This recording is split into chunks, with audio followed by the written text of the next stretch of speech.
Welcome to Waters World. I'm Jesse Waters. Nancy Pelosi got the gavel, and the left is already starting to unravel. That is the subject of tonight's Waters Words. Congrats to Nancy. She got what she deserved. And what did she get? The Caracas Caucus. Caracas is the capital of Venezuela. And by the way, we're going to have a geography quiz at the end of the show, so stick around for that. Her members think Hugo Chavez had the right idea. Let's take a look at their agenda. 1. Universal health care. Price tag, $30 trillion. Math is hard when you're a socialist. 2. A Green New Deal. This is a government takeover of the entire economy. The goal? Eliminate oil and gas. Now, for someone who flies all the time, solar-powered planes, they sound a little risky to me. How do they pay for it? Freshman Congresswoman Alexandria Ocasio-Cortez wants to raise taxes to 70%. Once you get to like the tippy tops, on your 10 millionth dollar, sometimes you see tax rates as high as 60 or 70%. That doesn't mean all $10 million are taxed at an extremely high rate, but it means that as you climb up this ladder, you should be contributing more. What you are talking about, just big picture, is a radical agenda compared to the way politics is done right now.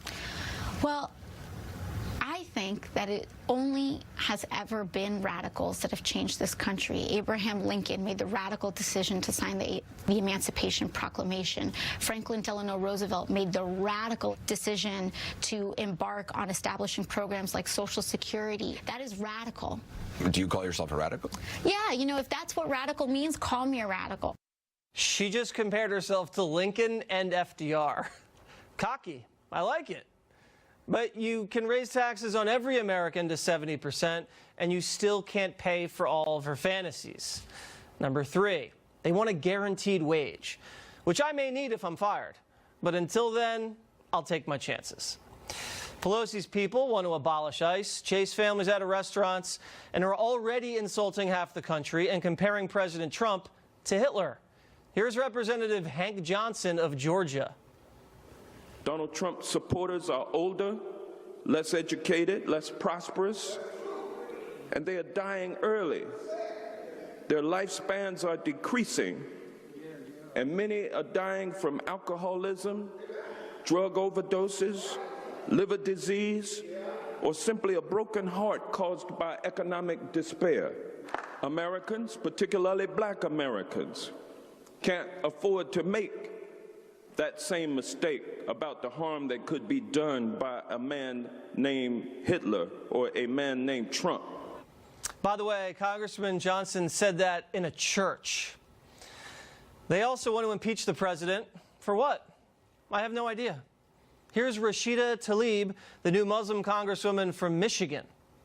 When your son looks at you and says, "Mama, look, you won," bullies don't win. And I said, "Baby, they don't, because we're going to go in there and we're going to impeach them."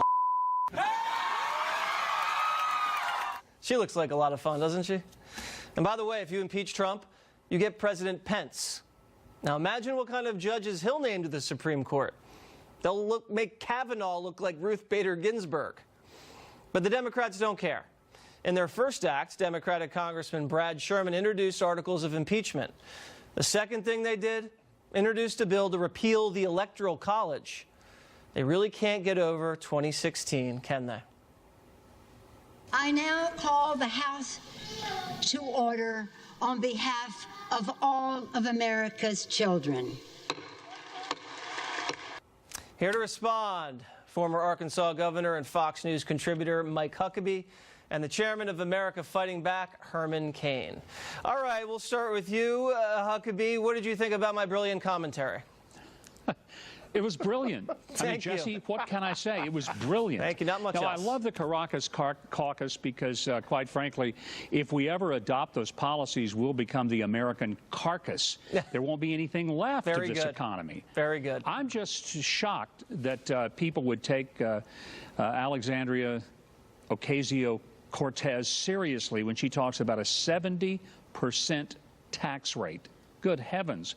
This destroys the American economy. In the very week that we've had the best job numbers that we've had that show that people of color are particularly better off than they have ever been in American history. That's I right, just lowest cannot understand where she's Hispanic coming from. unemployment rate of all time, and the biggest Yes. growth in manufacturing jobs, Mr. Kane, in, I think, 20 years.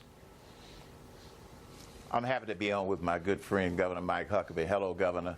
We haven't talked in a long Herman. time, but your commentary, Jesse, was brilliant. God, I love having you guys on the show. I would add one We're more suckers. metaphor Yes. to your Caracas caucus, and that is the Democrats have demonstrated in 2 days that they are like a 200-piece orchestra where none of the instruments are tuned, and they're trying to play the symphony called Hate Trump, and it's not working. This is how bad they are. Ocasio-Cortez is economically illiterate. She has demonstrated that not just with the comment about taxes ought to be 70%, and once you get above a million or 10 million, then what? It's not her money. This is what liberals and lunatics misunderstand. It's not their money.